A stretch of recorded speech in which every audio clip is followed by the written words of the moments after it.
राजा रघुवंशी हत्याकांड, एक उलझी हुई मर्डर मिस्ट्री। स्वागत है दोस्तों आपका एक नई कहानी में। आज हम एक बेहद संवेदनशील और उलझे हुए मामले पर चर्चा करने वाले हैं, राजा रघुवंशी हत्याकांड, जिसमें एक पति की निर्मम हत्या हुई और शक की सुई उसकी अपनी पत्नी और उसके प्रेमी पर जाकर ठहरी। इस मामले की जांच कहां तक पहुंची है, क्या क्या नए खुलासे हुए हैं और मुख्य आरोपी कौन है, साथ ही सोनम के परिवार वाले अब क्या कह रहे हैं, इन सभी पहलुओं पर हम विस्तार से बात करेंगे। राजा रघुवंशी हत्याकांड एक ऐसा मामला है जिसने पूरे इलाके को झकझोर कर रख दिया। ग्वालियर के रहने वाले राजा रघुवंशी की हत्या 16 मई 2024 को मेघालय के शिलांग में हुई थी। इस हत्या का आरोप उसकी अपनी पत्नी सोनम रघुवंशी और उसके कथित प्रेमी राज कुशवाहा पर लगा है। पुलिस जांच में सामने आया है कि इस सुनियोजित हत्या को अंजाम देने के पीछे प्रेम प्रसंग और प्रॉपर्टी का विवाद मुख्य वजह थी। जांच की परतें और सामने आए तथ्य। मेघालय पुलिस ने इस मामले में तत्परता दिखाते हुए कुल 8 आरोपियों को गिरफ्तार किया था। मुख्य आरोपी सोनम रघुवंशी और राज कुशवाहा को घटना के तुरंत बाद ही गिरफ्तार कर लिया गया था और वे अभी भी न्यायिक हिरासत में मेघालय की जेल में बंद हैं। पुलिस के अनुसार इन दोनों ने मिलकर ही राजा की हत्या की साजिश रची थी। राज कुशवाहा के 3 दोस्त विशाल चौहान, आकाश राजपूत और आनंद कुर्मी को भी इस साजिश में शामिल होने के आरोप में गिरफ्तार किया गया था। इन तीनों पर हत्या में सीधे तौर पर मदद करने का आरोप है। जांच में यह भी सामने आया कि हत्या के बाद सबूतों को मिटाने और आरोपियों को छिपाने में कुछ अन्य लोगों ने भी मदद की।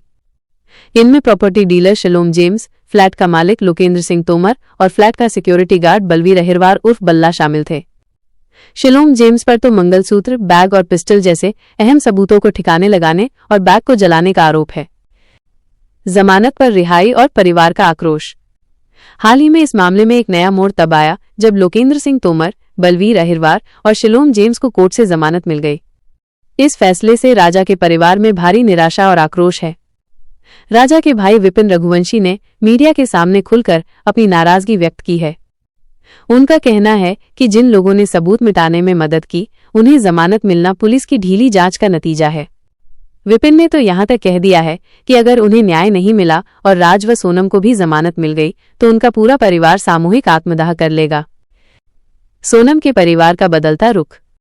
शुरुआत में सोनम के भाई गोविंद रघुवंशी ने मीडिया के सामने बयान दिया था कि अगर उनकी बहन दोषी पाई जाती है तो उसे फांसी मिलनी चाहिए और वे राजा के परिवार के साथ खड़े हैं।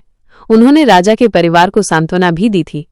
लेकिन हालिया घटनाक्रमों के बाद राजा के परिवार ने सोनम के परिवार पर डबल गेम खेलने और धोखेबाजी का आरोप लगाया है। राजा का परिवार अब सोनम के परिवार के इरादों पर भी सवाल उठा रहा है। आगे की राह।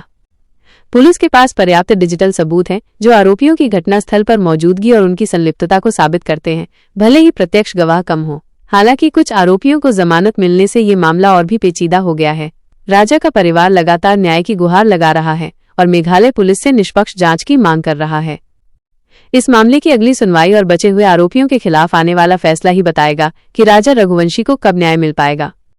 दोस्तों, इस दुखद घटना और इसकी जांच से जुड़ी हर अपडेट आप तक पहुंचाना हमारा कर्तव्य है।